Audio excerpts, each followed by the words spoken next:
Hey there, everyone. That sexy nerd is back again, and we're here with history buffs. I know we haven't done this guy in a long time, but I have been avoiding his stuff because I either want to watch it or I want to save it for something else. Now, it's mostly because I haven't watched the movies that they're based on. Now, I have what do you call it? Seen. I basically know the story. I've never seen this movie either, but I basically know everything that happens, and I want to know more about what happened when Hitler was, the downfall of this madman who really didn't do that much different than the Germans did in World War II. Only thing is that his plan worked by some bullshit. And I mean, everybody's always saying that this man was a genius. He really, really wasn't. He was an inbred, disgusting man. Like, kind of like a certain someone we have as president now. But anyway, it's just, I hate that everybody still seems to glorify this man when really he didn't do that much stuff. And he failed.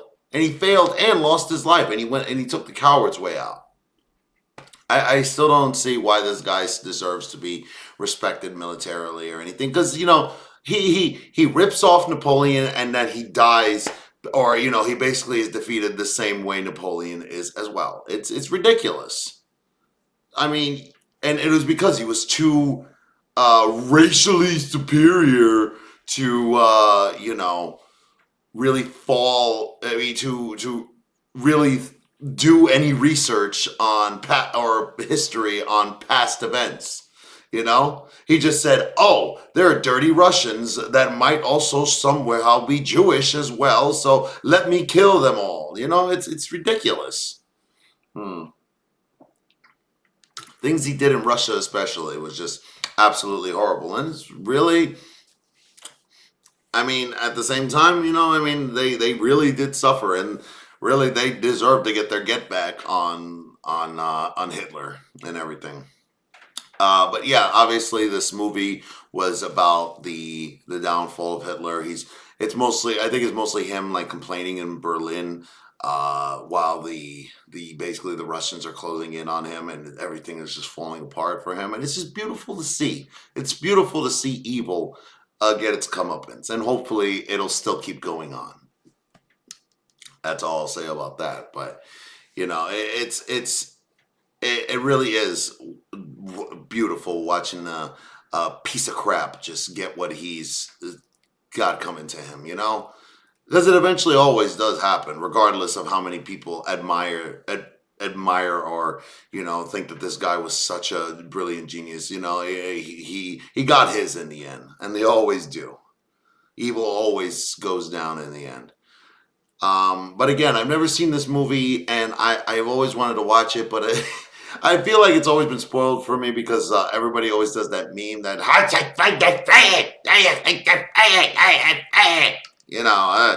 God damn, like, why does his German sound weird? It's weird. Is that the Austrian part, the accent? I don't know.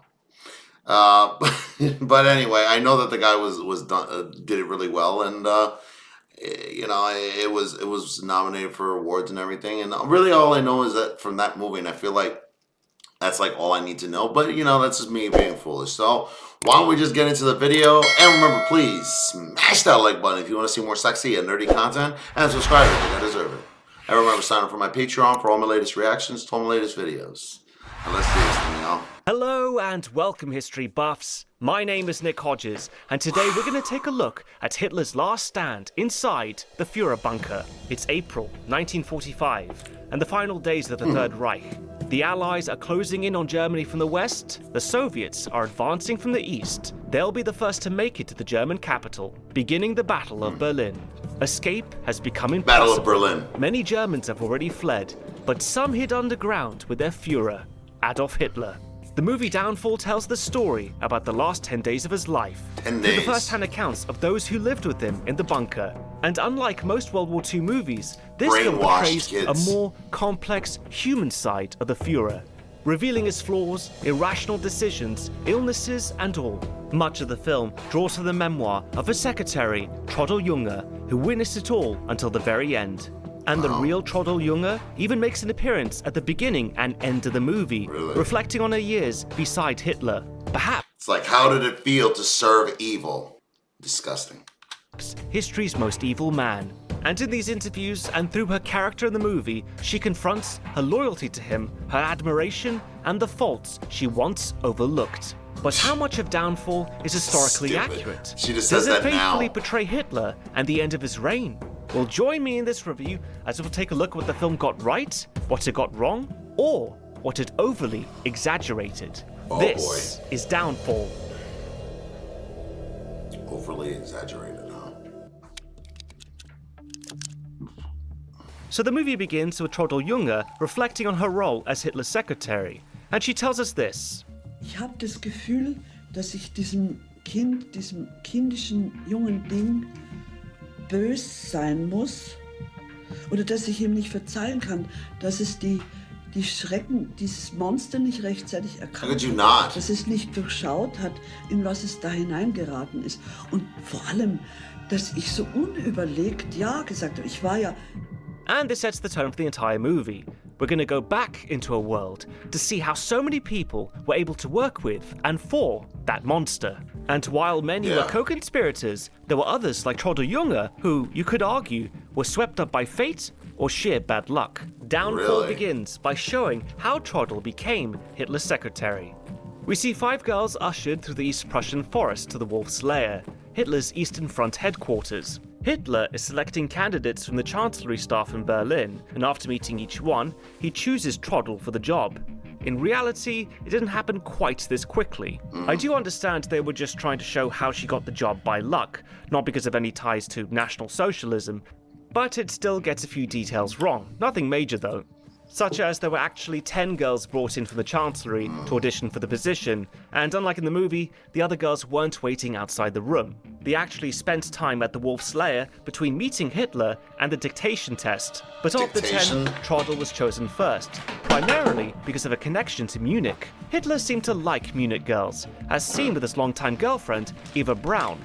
While Trottel initially struggled with the dictation, she managed to catch up because Hitler's friend and diplomat, Walter Huel, interrupted. However, this isn't shown in the movie. Instead, we just see Hitler giving Trottel a second chance. But regardless, the outcome is the same. Trottel is the only girl who tries out for the role and gets it, making her Hitler's newest and last secretary. Ich hab's geschafft, er hat mich engagiert.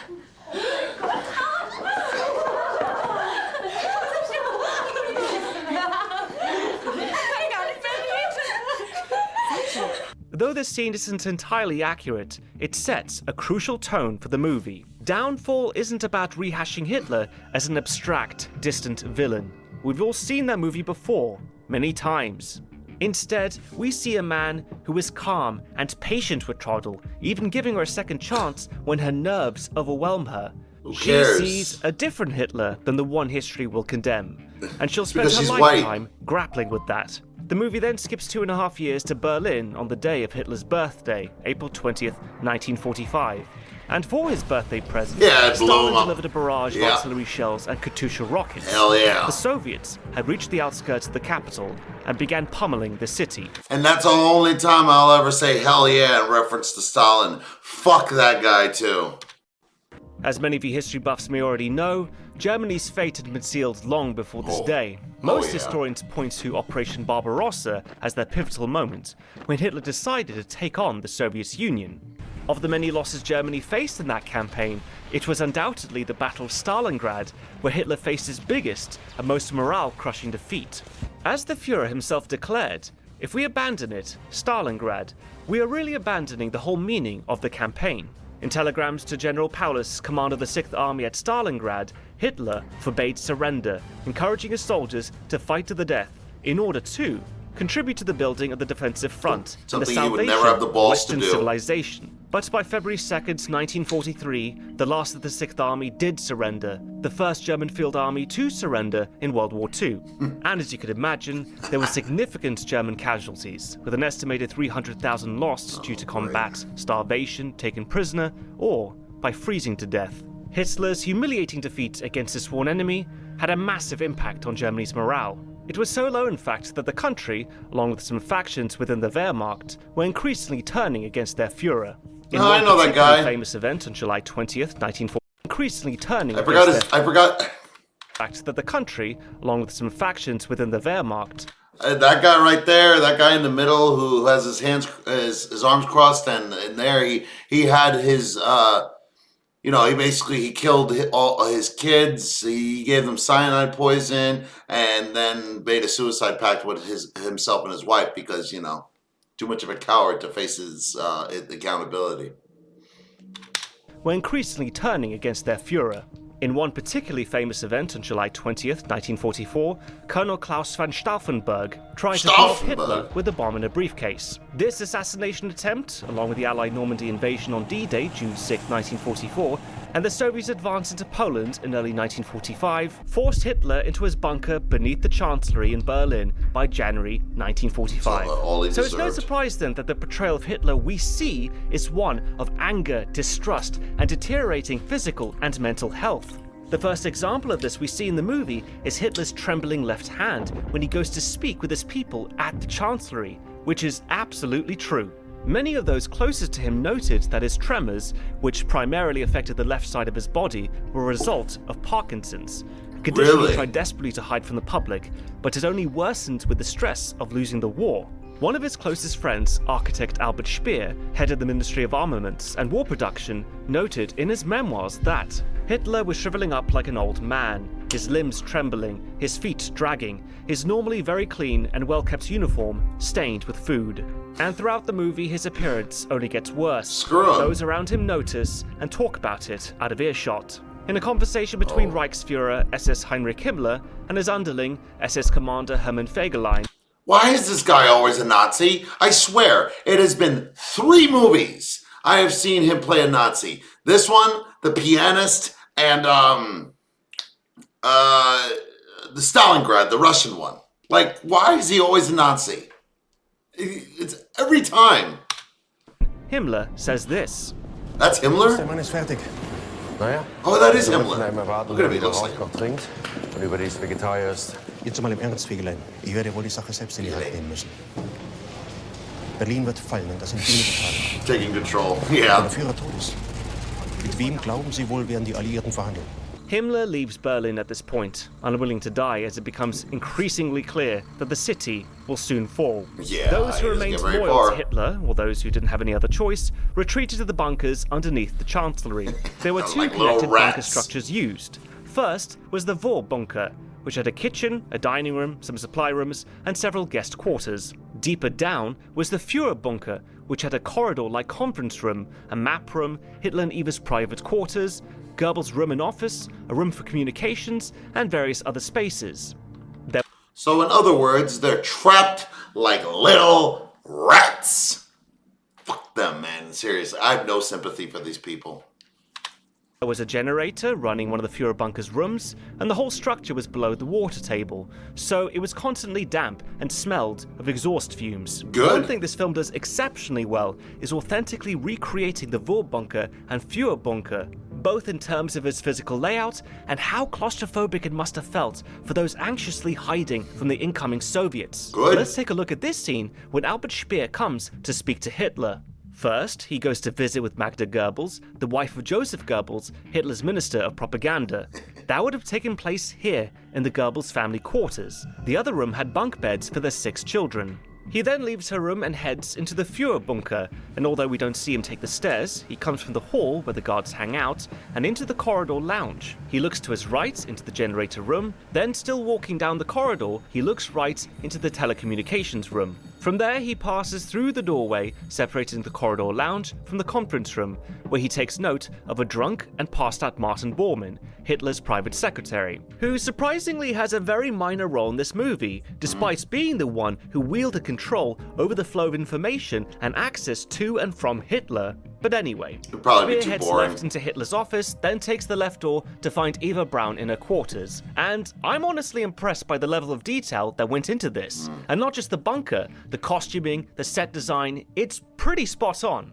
Anyway, by April 21st, the Soviets had finally entered the city. The Battle of Berlin was well underway. Most of Hitler's men had already fled, but a few dozen waited out the rest of the war here, underground, watching their Führer deteriorate before their very eyes. He knew of the intense and chaotic struggle being waged above, street by street, tank by tank. For the first day or two, Hitler still pushed on blindly that the battle could be won. Trottel notes in her memoirs that on his birthday, with Soviet tanks looming on Berlin's doorstep, Hitler told her that he can't leave. Ach Kind, ich kann das nicht. Ich käme mir vor wie ein lahmer Priester, der eine leere Gebetsmühle betätigt. Ich muss hier in Berlin eine Entscheidung herbeiführen oder untergehen. He more or less said the same thing to Trottel in real life, but upon reflection, Trottel realizes that he just said out loud what they were all thinking. He no longer believed in victory wholeheartedly, but for now, he continues to go through the motions. His last outdoor public appearance was on his birthday, when he awarded Iron Crosses to Hitler Youth, children, and teenagers. Disgusting! Although this event did happen, Grooming it wasn't at filmed, its like by finest. the person we see with the camera here. The last real footage we have of Hitler giving out Iron Crosses to the Hitler Youth was shot a month earlier, on March 20th, 1945. In fact, that footage directly inspired how Hitler's dressed in this scene. Hitler came out with his entourage without wearing a coat, which was unlike his known normal appearance, a coat with a turned-up collar. Anyway, Hitler's still making plans to win the war, despite hiding underground, when he meets with his men in the Führer bunker's the map, rat he is. which doubles as a teeny-tiny conference room. He then orders General Theodor Busse to hold the Ninth Army's ground and fight. When General Jodl counters that the Ninth can't help, Hitler disregards him, insisting they can push the Soviets back in the north and east. Jodl tries again to bring him to reason, but Hitler shifts focus to Commander Steiner, who he believes should join the Ninth to help repel the Soviets. Another general, Hans Krebs, reiterates that the Ninth can't help, and the Red Army outnumbers the Wehrmacht 10-1. And Hitler's response, just send in General Wenck, commander of the 12th. All here we the while, go. Hitler's generals are side-eyeing each other and trying to navigate this tense situation. How can they get Hitler to see reason, to understand the truth? Der Führer hat jeglichen Sinn für die Realitäten verloren. Verschiebt Divisionen auf der Landkarte, die gar nicht mehr existieren. Die Gruppe Steiner, ein versprengter Haufen, der sich mit Mühe verteidigen kann. Jetzt will er, dass Steiner angreift. Das ist purer Wahnsinn. Warum sagen Sie es ihm dann nicht? Er ist keinen Argumenten zugänglich. Das wissen Sie so gut wie ich. All of this is absolutely true. He was moving around imaginary units and giving out impossible orders. In reality, nothing could stop the Red Army by this point. Hitler believed that the few remaining troops might rally to defend Berlin, hoping they could reach the Eastern Front to hold back the Soviet advance. However, he either refused or was unwilling to accept the truth. The Soviets from the east and Allied forces from the west had already defeated most of those units, leaving Berlin completely surrounded. Now, along with Hitler giving desperate orders to imaginary troops, we also hear him turn on the German people. As Berlin falls, he demands what's left of his men to fight to the death and destroy anything the Soviets might use. The scorched earth policy for his own capital. Speer tries to reason with him, warning that such destruction will leave civilians with no chance of survival. Wenn der Krieg verloren geht, ist es vollkommen wurscht, wenn auch das Volk verloren Yeah, geht. right. Es ist nicht notwendig, auf die Grundlagen, die das deutsche Volk zu seinem primitivsten Weiterleben braucht, Rücksicht zu nehmen. Im Gegenteil, es ist besser, diese Dinge selbst zu zerstören. Because at the end of the day, people like him and people like the R party here, they don't care about the people at the end of the day. As long as they can save themselves or use them as human shields. It's barbarity and selfishness and disgusts me to this damn day. Denn das Volk hat sich als das Schwächere erwiesen und es ist nur ein You're weak. Naturgesetz, dass es daneben ausgerottet wird. You're weak. Es ist Ihr You Volk. should die out. Sie sind der Führer. Exactly. Was nach diesem Kampf übrig bleibt, sind ohnehin nur die Minderwertigen, denn die Guten sind gefallen. It's a Wow. disgusting sentiment, Of but course. very accurate to how Hitler felt about his own people, that they shattered the myth that the German Reich was invincible. Of course, many was of us never already invincible. know of his callous disregard for human life, his wars of conquest, his final solution. But what I really like about this movie is that it expands on his narcissistic worldview. Truth is, he saw everyone as expendable. Berlin by this point had become a war zone. We get our best visuals of this through the eyes of Peter Krantz, a Hitler Youth soldier who begins the film as a loyal fighter, but ends up disillusioned with war.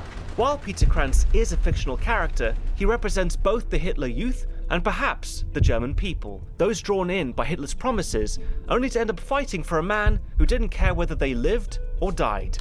Just like now. Just like it is today in the United States.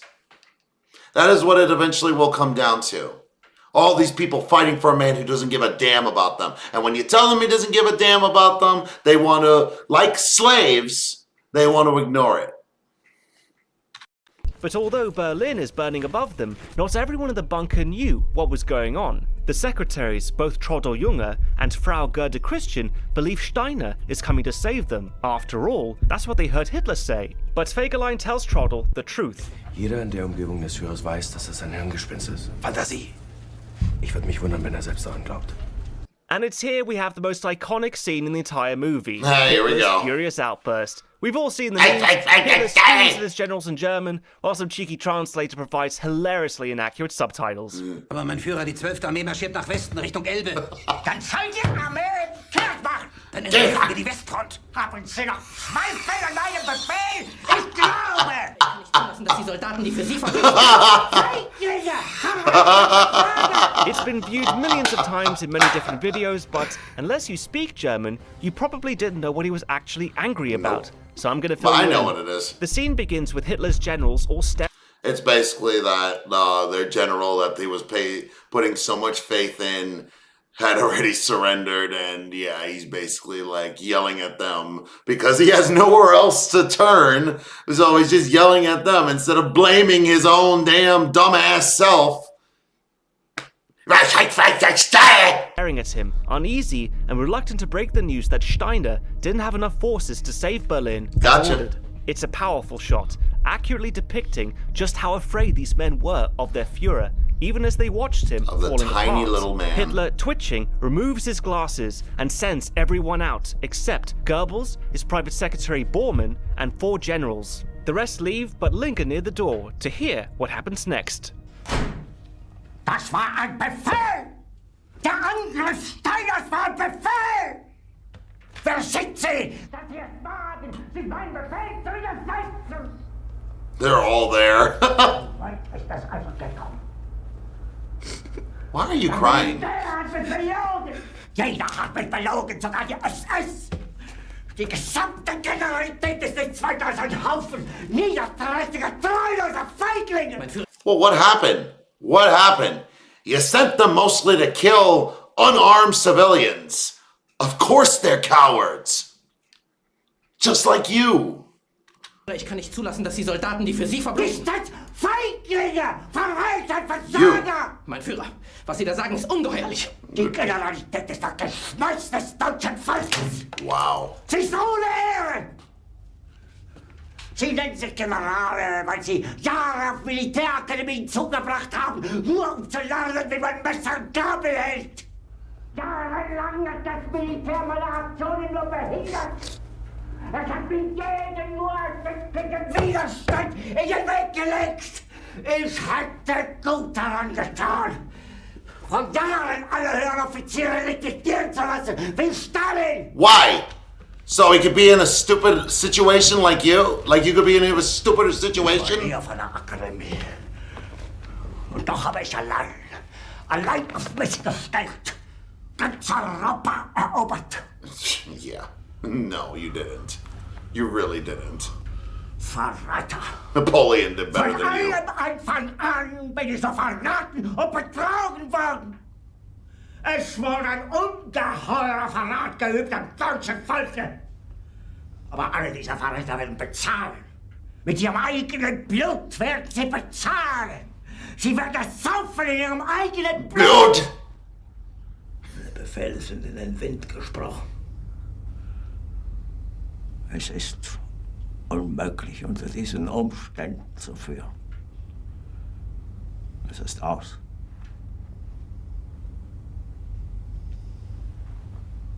Der Krieg ist verloren. Yeah, because you're a shitty leader.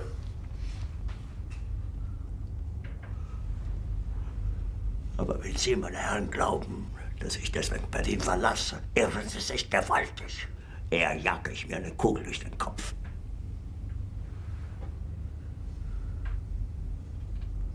Tun Sie, was Sie wollen. Now I bet you're dying to know, is this scene of Hitler's breakdown accurate? Well, we know the meeting in question took place on April 22nd, 1945. Trudel reported in her memoirs that the officers were all running around pretending to be busy, deluding themselves. She heard the meeting happening behind the closed door. That happened a lot. She heard voices rising and falling. She heard Hitler shouting something, but couldn't hear what he said. Bormann left for a moment, and Trudel saw the men bent over a map of Berlin. Once the meeting ended, Hitler came out and told the girls they were to leave on a plane and that all was lost, hopelessly lost. So, if we just look at Trudel Junger's version of events, the film takes a few liberties. At no point do we see Bormann leave the room, nor do we see the men quietly hunched over the map. However, German historian Joachim Fest gives a different account of the meeting, one more in line with what we see in the movie. According to Fest, once Krebs finally told Hitler that the Steiner attack didn't happen, Hitler erupted in a tantrum. He leapt from his chair, threw his colored pencils across the table, and screamed, denouncing his generals as disloyal, baseless, cowardly, and traitorous. That Hitler gesticulated wildly, pacing and pounding his fist, with tears of frustration rolling down his face. The final lines of that meeting, which matched the movie, implied that Hitler now accepted the war was lost. But he'd never leave Berlin. He'd rather shoot himself in the head. Now, while not completely identical to what we see in the movie, Fest's interpretation here better matches what we saw compared to Trudel Junger's account. But not long after Downfall came out in 2004, we heard from another source, someone who was there in the bunker until the very end. Hitler's bodyguard, messenger, and telecommunications operator, Rokus Misch. Really? In a 2005 interview, when asked about whether or not he'd seen the movie, Rokus Misch said this: "Oh yeah, I've seen it. Dramatic operetta. It's all Americanized. All that yelling and screaming. It wasn't like that down there in the bunker. The reality, it was a death bunker. Everyone whispered down there. A crazy screaming scene never happened. Well, at least when the generals were down there discussing military things. They were very quiet. It's a film with all the freedoms of a film. It's no documentary. So we have a lot of conflicting sources here, but I'd bet that the film was pretty close to what it was like in that room. Given the weight of the war on his shoulders, his initial hesitation to believe the truth about the state of his army, his increasing belief that everyone around him was traitorous, and his failing physical and mental health. And also he's a Nazi. Why would you believe a Nazi? Believe this breakdown took place because as soon as Hitler left that meeting, he knew it was the beginning of his end. Good. It's nothing more than you After deserve. his breakdown, Hitler starts making plans to send some people away, conceding that their service to their Führer was no longer needed. It's at this point Eva tells Hitler in front of everyone that she won't leave him. Aber du weißt doch, dass ich bei dir bleibe. Ich lass mich nicht wegschicken. Then the pair kiss, which comes across as awkward for the rest of the room, which makes sense, because in real life, no one had witnessed any public display of affection between the couple. Their relationship had long been kept secret. Eva Braun first met Hitler in 1929, a few years before he became Chancellor. She was 17 and worked in Heinrich Hoffmann's photography shop, while Hitler was 40. From the very beginning, Eva was devoted to Hitler, even twice attempting suicide because she was unhappy with how little she got to see him. Hitler saw this as an act of loyalty and became protective of her. For the most part, Eva lived in seclusion at the Berghof, Hitler's mountain retreat in the Bavarian Alps. Yet even in footage of their private lives together, we see little physical affection between the two. So when Hitler kisses Eva Braun here, openly, it tells us how much he valued her display of loyalty by choosing to stay behind, and in unspoken words, die with him. Perhaps inspired by Eva's courage, Trudel announces she'll stay too, which feels like a strange decision. Because throughout the movie, Trudel shows signs of regret, torn between her lingering loyalty to Hitler and her fear of returning home to face her family. So why, when she has a clear opportunity to leave, does she choose to stay behind? Her friend Frau Christian even calls her out on it. Warum hast du denn gesagt, dass du unbedingt bei ihm bleiben möchtest? Because she's stupid. Ehrlich. Well, the real Trudel grappled with this decision as well. In a documentary that chronicles her time with Hitler, Blind Spot Hitler's Secretary, she recalls this very moment. Auf einmal macht die Tür vom Konferenzzimmer auf, geht heraus in den Vorraum zu seinem Arbeitszimmer und lässt uns rufen und sagt, es ist alles verloren, ihr müsst sofort Berlin verlassen. Er hat ein völlig versteinertes Gesicht gehabt und war eigentlich schon wie eine Totenmaske, hat er gewirkt. Und wir standen da ganz verstört. Aber da ist dann die Eva Braun auf ihn zugegangen, hat seine beiden Hände genommen und hat gesagt, aber du weißt doch, dass ich bei dir bleibe. Ich gehe nicht fort. Und da ist er auf sie zugegangen und hat sie zum ersten Mal, hat nie jemand je erlebt, hat sie auf den Mund geküsst. Und dann hat die Frau Christian und ich weiß auch nicht, ich habe auch gesagt, ich bleibe da. Ich weiß nicht, warum ich das gesagt habe. Ich habe mir auch nicht vorstellen können, wo ich hingehen soll. Now this paints a slightly different picture than what we see in the movie. Please. It seems like the real kiss was in Hitler's office, in the company of women, not in a corridor in front of a large group of people watching, especially other men. Even so, the scene still emotionally conveys that private moment. Anyway, after that, Hitler begins planning a suicide with Eva. At one point, we see him sitting with her and discussing the best way to do it, which is pretty grim, but true. Those who wanted to leave the bunker did, or were sent out on Hitler's orders. General Keitel, for instance, was tasked with helping General Dönitz organize for when, in Hitler's mind, Germany would be magically saved from the Red Army and would need to rebuild. We also see Goebbels' wife Magda and the 6 children move into the Vorbunker. She was as loyal to Hitler as her husband, fully believing the Third Reich and her Führer. Neither Magda or Joseph Goebbels could imagine or wanted to live in a Germany without him. Hitler's mind to die, the mask slips even further. There's a great scene in the movie where Speer comes to say goodbye, and Hitler reflects on Germany's fate. Ich habe Großes vorgehabt, mit den Deutschen wie mit der Welt. Keiner hat mich begriffen. Nicht einmal meine ältesten Mitkämpfer. Das Einzige, was ich mir zugute halten kann, ist, dass ich die Juden mit offenem Visier bekämpft habe. You didn't fight the Jews. You killed them. You killed innocent people.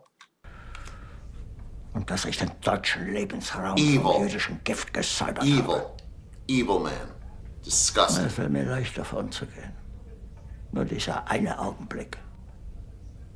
Well, you won't get it.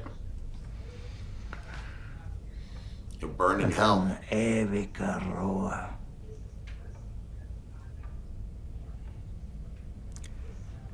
Aber schonen Sie doch das Volk, mein Führer. Wenn mein eigenes Volk an dieser Prüfung zerbricht, könnte ich darüber noch keine Träne weinen. Das hätte nichts anderes verdient. Es würde sein eigenes Schicksal sein, sich selbst zuzuschreiben hat. You brought this fate upon them.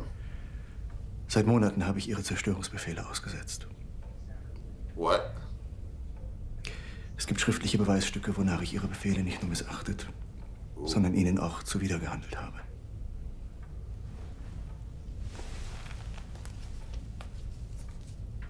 Ich musste es Ihnen sagen. Ooh. Did you break? Meine persönliche Loyalität zu Ihnen hat dabei nie Schaden genommen.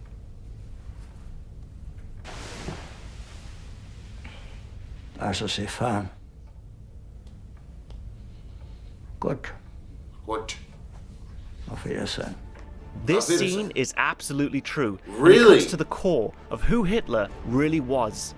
A man who, even in his final hours, felt personally betrayed by his own people, believing he deserved to die for failing him, wallowing in self-pity because his best friend refused to burn the world down with him on his way out. Pathetic anyway, coward. things continue getting bleaker inside the bunker. Just like There's Trump. a really stark juxtaposition between cute scenes of children singing sweetly to their Uncle Hitler and adults discussing their suicide plans. Between those oblivious to what's happening versus those who accept their imminent deaths. In Eva's case, she chooses cyanide over a bullet, wanting to die a beautiful corpse. This causes the secretaries to ask for cyanide as well, and as accurately shown, Hitler hands some over, which he got from Himmler. He tells Trottel that he wishes he had a better final present for her.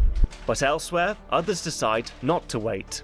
In one scene, SS physician Ernst Robert Grauvitz asks Hitler for permission to leave Berlin with his family, fearing what the Russians might do if they capture him, and with good reason. As chief medical officer of the SS, Grauvitz oversaw horrific experiments on concentration camp prisoners and helped orchestrate the euthanasia program, where the mentally ill and physically handicapped were murdered to purify the Aryan race. So you deserve everything you would get. but you're too much of a coward to face accountability. Hitler denies his request. Grauwitz returns home for dinner with his family. Beneath the table, he pulls the pins on 2 grenades, killing himself, his wife, and his 2 young children. This is accurate to what happened in real life. Now, shortly after it becomes clear that Hitler will choose suicide over capture by the Soviets, Goering sends him a telegram. Bormann, the Nazi Party secretary, reads it out loud. Mein Führer, sind Sie einverstanden, dass ich nach Ihrem Entschluss in der Festung Berlin zu verbleiben, als Ihr Stellvertreter sofort die Gesamtführung des Reiches übernehme? Mit voller Handlungsfreiheit nach innen und außen. Falls bis 22 Uhr keine Antwort erfolgt, nehme ich an, dass Sie Ihrer Handlungsfreiheit beraubt sind. Ich werde dann zum Wohle von Volk und Vaterland handeln. Despite what we see in the movie, Hitler didn't immediately react like this by ranting, raving, and screaming about betrayal. I mean, it's a great reaction. Und jetzt das. Verrat an meiner Person! An meiner Person! But it's not entirely accurate. It is true Bormann did use the telegram to convince Hitler that Goering was staging a coup, but at first, Hitler remained calm. It wasn't until Goering sent a second telegram later in the evening that Hitler went into a rage. So, understandably, the filmmakers condensed both events into one for pacing, but the result was the same. It was just more proof that Hitler couldn't trust his men. This is only reinforced by Himmler's betrayal days later on April 28, 1945. Hitler finds out through a confirmed British broadcast that Himmler has made an offer in Lübeck to surrender to the Allies. And once again, Hitler loses it. Und ein ausgerechnet Himmler! Der treueste der Treuen. Das ist der schlimmste Verrat von allen! Göring, ja. Der war korrupt, immer schon. Speer, ja. Ein wildfremder, unberechenbarer Künstler. All die anderen, ja.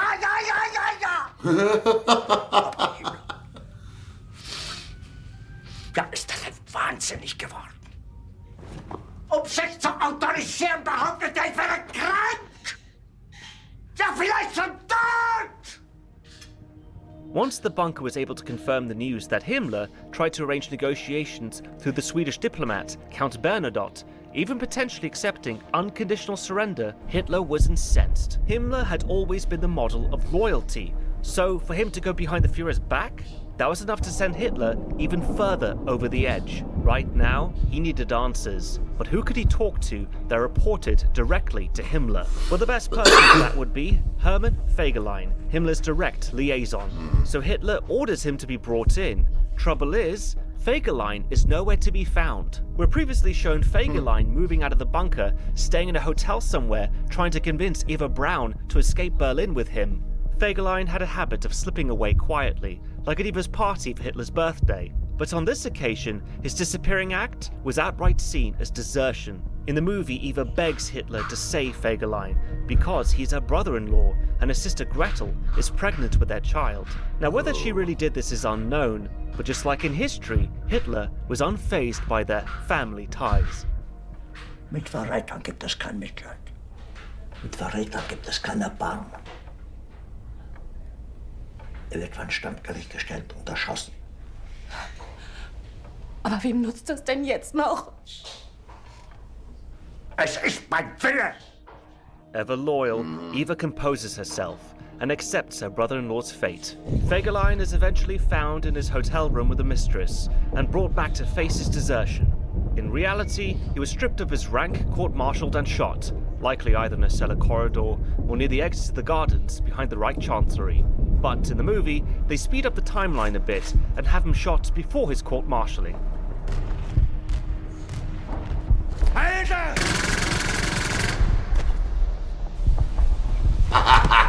By this point, all seems lost. Hitler has more or less admitted it himself. Goering, Speer, Himmler, and Fegelein have all betrayed him or failed him. Yet he hasn't completely given up hope. While those around him recognize that the end is near, Hitler still believes there might be one last chance. In a meeting with his generals in the map room, General Weidling, who was put in charge of the Berlin defense area just days earlier, on April 23rd, tells them they can hold out for about 2 more days. To Hitler, This means there's just enough time for Wenck and his 12th Army to link up with Busse's 9th Army and come to the rescue. Of course, the generals know the 9th is gone, and Wenck's army is unlikely to reach Berlin in time. But this moment reinforces the tragic reality. While the generals see the inevitable, Hitler remains unable or unwilling to accept the truth. The war is lost and the Red Army is unstoppable. Hitler then sends a telegram to Keitel, who is now out in the field, asking for information. In the movie, Hitler lists off 4 questions, but in reality, there were 5. Where are Wenck's spearheads? When will they attack? Where is the 9th Army? Where is the 9th Army going to break through? And where are Holst's spearheads? That last one is missing from the movie. In the meantime, Hitler arranges a small, intimate wedding ceremony. Since it's the end, he might as well give Eva what she's always wanted, to be his wife. Though the two did get married on April 29th, the film fudges the timeline a bit. The real wedding took place after Himmler's betrayal and Fegelein's execution, but before Hitler sent off his final questions to Keitel, inquiring about the 12th and 9th armies. Okay. But in any case, Hitler eventually gets his answers. In real life, he got 4 responses, whereas in the movie, Otto Gunsch, another one of Hitler's attendants, delivers only 3. Krebs reads the telegram. Erstens, Spitze Wenck liegt südlich Schwilosee fest. Zweitens, 12. Armee kann daher Angriff auf Berlin nicht fortsetzen. Drittens, 9. Armee mit Masse They knew that, though. The one missing, of course, has to do with Holst's whereabouts, since they dropped that whole line of questioning from the film. Anyway, for Hitler, this is well and truly the end. He turns to Otto Gunsch and makes plans for what comes next. Hören Sie gut zu, Wünsche. Ich werde mir nicht anders als Fräulein Brauner, meine Frau, selbst das Leben nehmen. Ich möchte aber nicht, dass meine Leiche von den Russen in einem Panoptikum ausgestellt wird. Ich darf dem Russen weder tot noch lebendig in die Hände fallen. Ich will sofort danach verbrannt werden und für immer unentdeckt sein.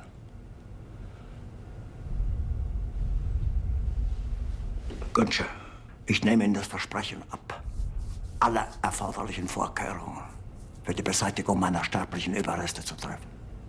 Mein Führer, das ist ein schrecklicher Befehl, aber ich werde ihn ausführen. And all of this, including Gunsch's call to get more petrol delivered, is completely accurate. Once that's all squared away, the next thing Hitler does is put down his dog Blondie.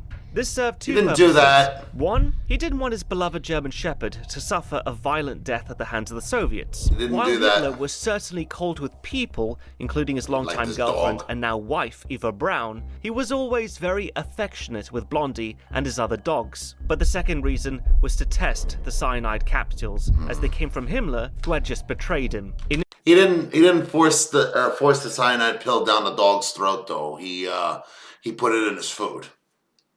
And then the dog ate it, because that's terrible.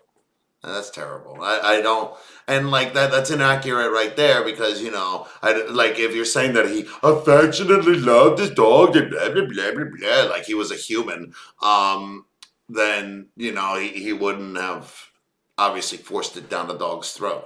In any case, the cyanide worked, and tragically, Blondie is killed. Of course. Luckily, we don't see that happen on screen. Hitler, both in real life and in the movie, is clearly shaken, but it at least affirms for him that the cyanide works. Now, much like with the wedding, the timeline here is a bit wrong. Blondie and her 5 puppies were killed before Hitler sent out the telegram to get information about the 9th and 12th armies, not after. Disgusting, and Hitler man. wasn't actually there when it happened. Sergeant Torno the dog walker opened Blondie's mouth while Dr. Werner Rosser, a physician, crushed the cyanide capsule inside. Hitler only came in once the deed was done. Really, I always okay. I'm sorry then. I always thought it was mixed up in his food, but okay, fine.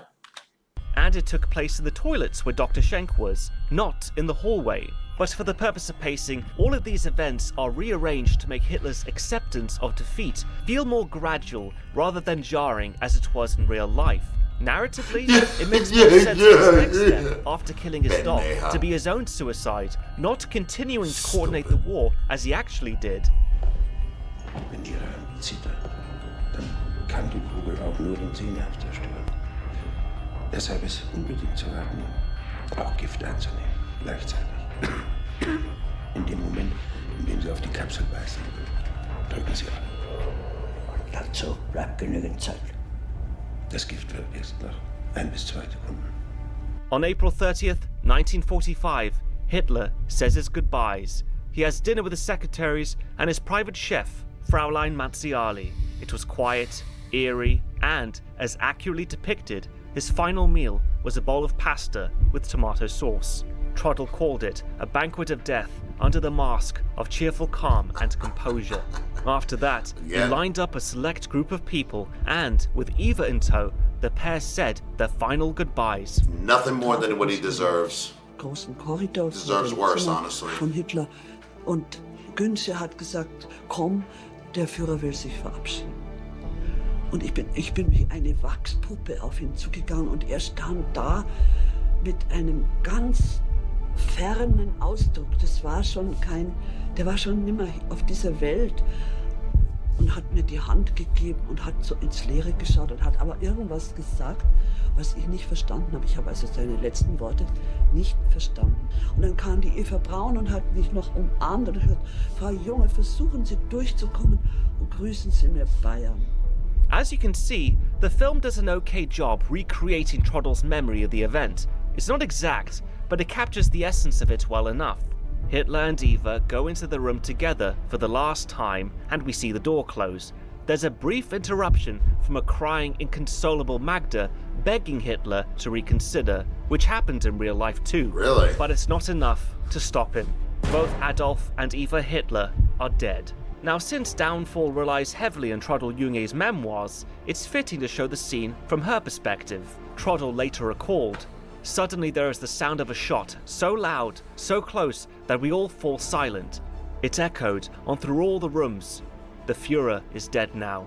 However, historical experts question whether Trudell actually heard the gunshot. Why? By her own admission, she was on the stairwell between the Vorbunker and Führerbunker, likely unable to distinguish the sound amid the roaring diesel generators and heavy Soviet bombardment. Regardless of whether she heard it, the fact remains Hitler was dead, and with him, so too died the Third Reich.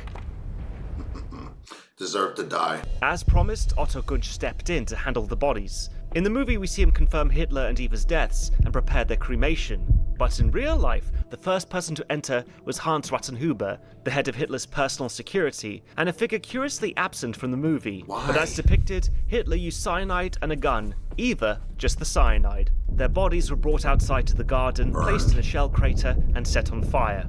And just like we see in the movie, a small detachment of men stood by to give a final Nazi salute as Hitler's remains were destroyed. However, in real life, the bodies didn't fully burn on the first attempt. Ratzenhuber had to arrange for more petrol to finish the job later that afternoon. But now that Hitler was gone, those who were left faced a grim choice. Follow him in death or attempt a dangerous escape from Berlin. Most chose to flee, but a few remained to end their lives in the bunker, or just outside by their own hands. The film's portrayal of these deaths is telling. Hitler and Eva's deaths are kept off screen. We only see the aftermath, the blood on the couch, and their bodies draped in sheets. Likewise, Grauwitz's death is implied, rather than shown directly. We see him pull the grenade pins, then the explosion from outside, followed by his daughter's doll falling. But some deaths after Hitler's are shown more graphically. We watch Krebs and Bergdorf share one last cigarette before entering a room, only for Rokesmish to find the bloody evidence of their suicide. Yet the most haunting post-Hitler death remains the murder of the Goebbels children, a stark reminder of the devastation Hitler's ideology brought even to his closest followers. Magda Goebbels was mentally destroyed this is it! when the Führer died. As one of his most fanatical followers, she decided her family couldn't live in a world without Hitler or without National Socialism. So she made a plan. We see her meeting with Dr. Stumpfegger, another SS physician, who mixes together a solution with white powder. It's implied that this will put the children to sleep. Magda Goebbels, Stumpfegger, and Joseph Goebbels then head to the children's room in the Vorbunker, where they are reading out loud. And it's here where we have the hardest scene to watch in the entire movie. Joseph stays outside the room, while his wife and Dr. Stumpfegger go in. In reality, Joseph Goebbels wasn't waiting just outside the door. He was in his room in the Führerbunker at the time. Ein bisschen seiner Zauberkunst. So, Kinder. Dr. Stumpfegger hat euch die Medizin gebracht, von der ich euch erzählt habe. Sie ist zwar ein bisschen bitter, aber dafür hilft sie auch. Jeder einen Schluck. Wer ist der Erste? Heide, du bist doch immer so tapfer. Helga. Ich mag nicht. Was soll das heißen? Willst du krank werden? Bitte, Mama. Ich mag das nicht trinken. Kind, wein doch nicht. Das hat doch keinen Sinn. Du musst die Medizin trinken. Komm. Helga. Helga. Helga. Jetzt komm. Komm. Komm. Mach den Mund auf. Papa! Jetzt. Trink. Trink. Magda returned to kill the children while they slept, administering the cyanide in liquid form, not by crushing capsules between their teeth, as depicted in the movie. But what makes this scene even more unsettling is that it might get one detail right. Helga, who we just saw struggling because she knew something was wrong, was later found with bruises on her body. It's unclear whether the bruises were from when Magda and the doctor sedated the children, or from the cyanide poisoning itself.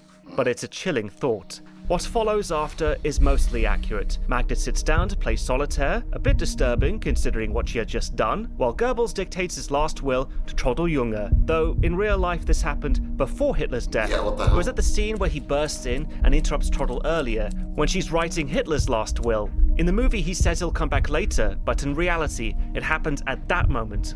Anyway, after a while, Joseph Goebbels dons his gloves, walks past Rokas Misch, and tells him he's no longer needed.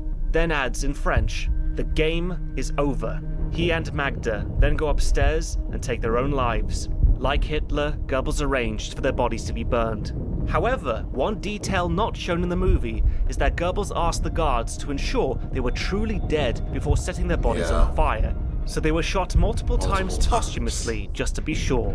Anyway, just like with Hitler's death, theirs are not depicted on screen. We only see the aftermath. But from this point on, it's chaos, both inside and outside the bunker. Those attempting to escape scramble to suit up and flee, hoping to avoid capture by the Red Army. In the streets, we see Germans hang for desertion through the eyes of young Peter. We see the harsh realities of war. Initially a loyal Hitler supporter, Peter now realizes the futility of it all. When he returns home to check on his parents, he discovers they're both dead, and he's lost everything, only to wonder for what. Although Peter's a fictional Nazis. character, like I said, he's a Republicans. Like, let's be honest. The Nazis were a right-wing organization. That makes them the same thing as Republicans. All Republicans do is destroy things. good representation of the German people. At first, they were lulled in by Hitler and his promises, but by the end, many are disillusioned by the war and endless fighting, especially in the face of the Red Army's advance through their streets. Peter also represents Germany's future, one that must rebuild after the collapse of National Socialism.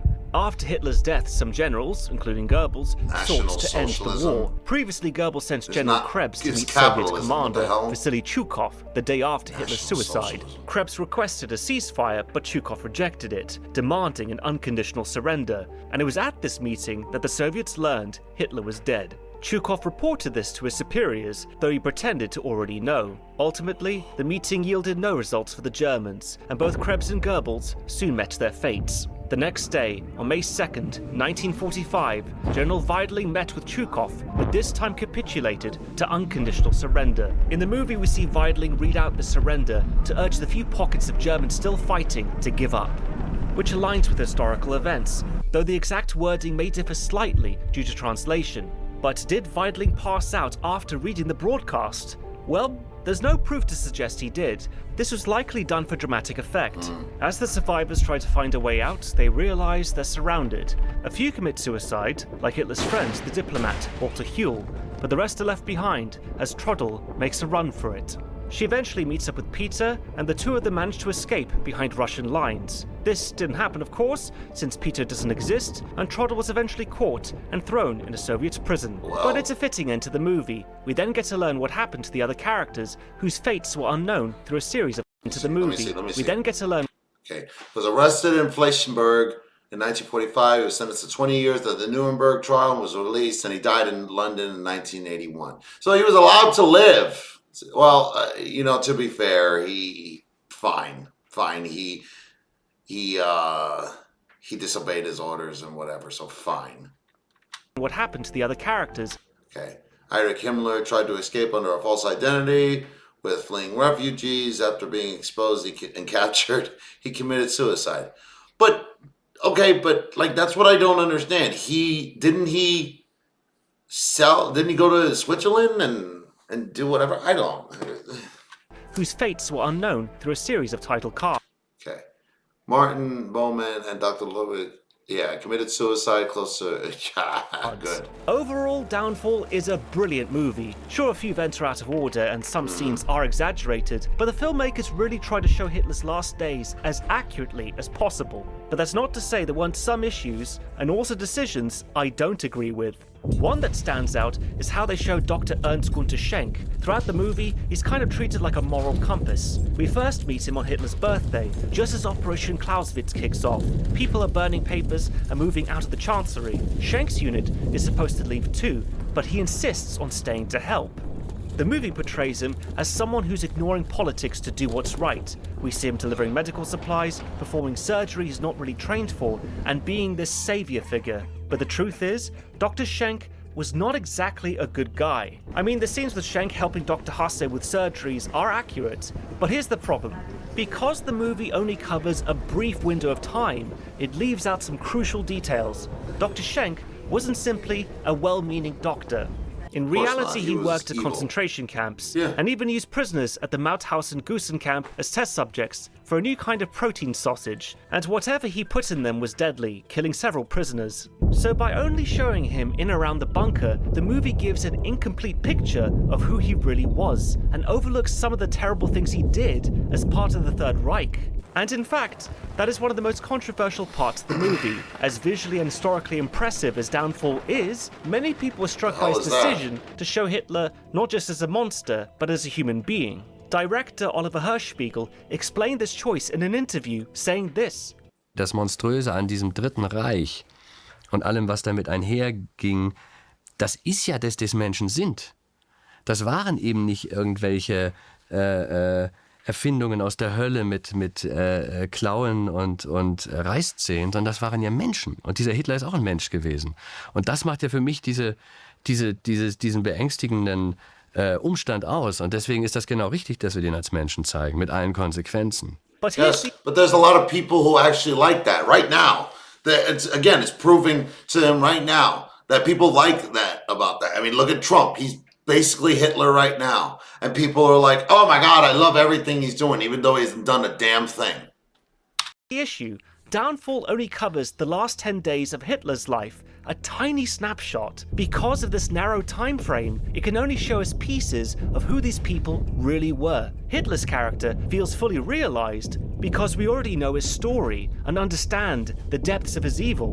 But with lesser-known figures like Schenk, this limited scope creates an incomplete and misleading picture. We don't get the full context of Schenk's involvement in Nazi war crimes, so what we see in the movie doesn't capture who he truly was. And while Downfall makes choices like this for storytelling purposes, it also takes some creative liberties in its historical details, like the State of the Reich Chancellery on Hitler's birthday.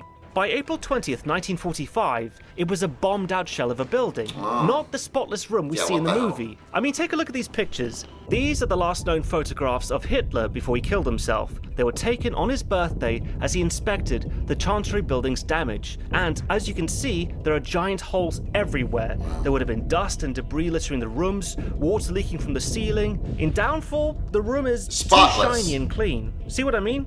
But while the film pulls back on some details, probably for budgetary reasons, it really nails others, sometimes in ways that makes the horror of war feel all too real. There's a scene later in the movie where Trottel sees starving Berliners carving chunks of meat off a dead horse. And these moments are straight from Trottel Junger's account, and I appreciate the film's commitment to these details because it makes everything feel raw and authentic. At the end of the movie, just like in the beginning, we hear from the real Trottel Junger and why she didn't see any of this coming. It's a poignant moment that captures the weight of everything we've just seen. Natürlich habe ich diese Schrecknisse durch den Nürnberger Prozess, diese 6 Millionen Juden und anders rassischen Menschen, die da umgekommen sind, als eine ganz erschütternde Bullshit. Most of the people did know, which is a damn lie. They just wanted it to go through. They just wanted it fine. There's a scene in Schindler's List where there's a little girl with Jews being rounded up saying, "Goodbye, Jews! Goodbye, Jews!" More people knew what the they were talking about. I think this lady is lying. I know she's dead, and I know don't speak ill of the dead, but most of these people knew what the hell was going on, and they just didn't care.